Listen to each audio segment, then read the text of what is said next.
Hey guys, this is Poohead189, and I've been playing Dawn of War 1 since 2006. And when I was in college, I played Dawn of War 2 competitively for a number of years.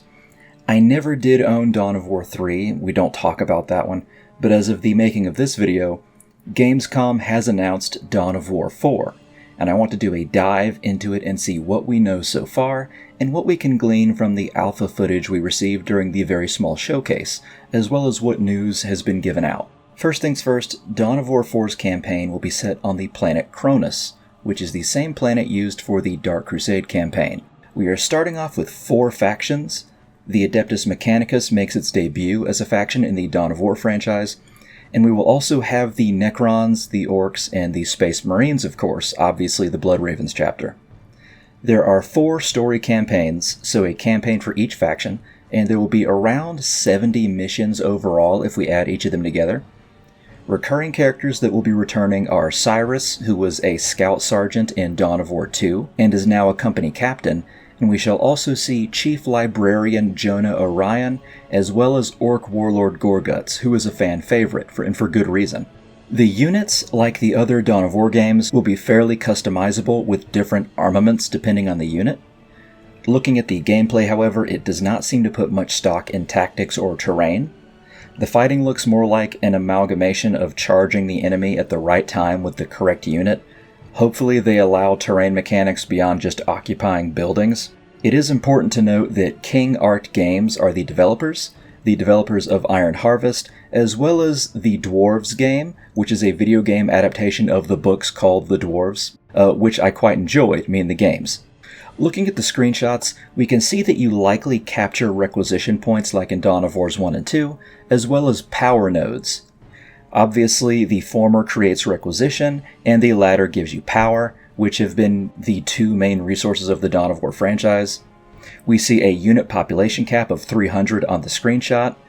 The UI looks fairly serviceable, though I can also tell this game is trying to be too many things at once, at least from the alpha footage.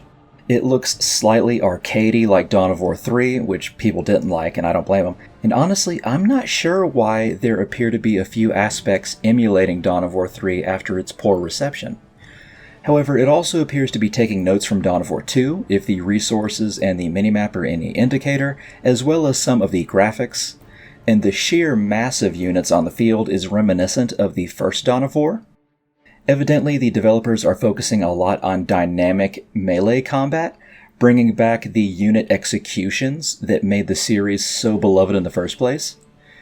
Not only that, but it appears that every unit that can fight in melee on the map has unique animations, and from what we hear, units can dodge and block and fight individually, even when they're in a squad.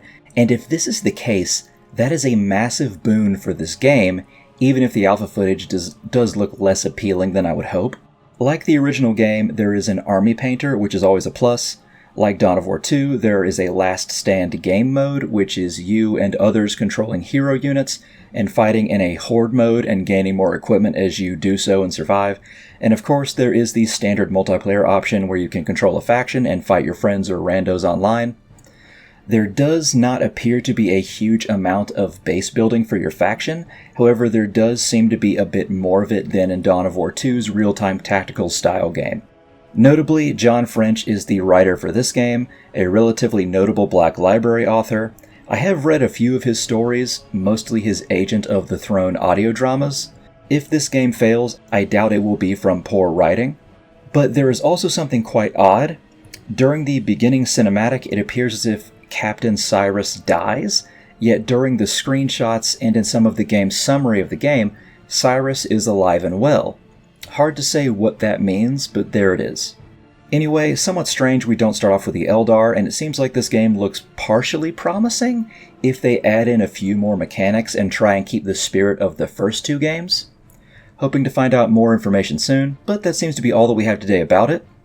Thanks everyone for watching, and soon I will be posting a large amount of Warhammer Fantasy lore if that is up your alley.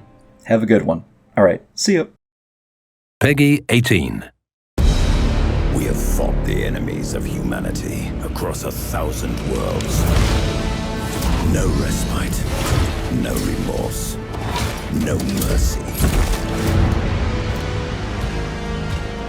We are the wrath of the Emperor, his angels of death. But the Imperium lies broken, its armies scattered and reeling. Our foes rise to drag us down, and the galaxy has been torn asunder. On the world of Kronos, we make our stand. We are the Blood Ravens. There is no victory to claim here, only vengeance to enact. Whilst even one of us lives, we fight. For only in death does duty end.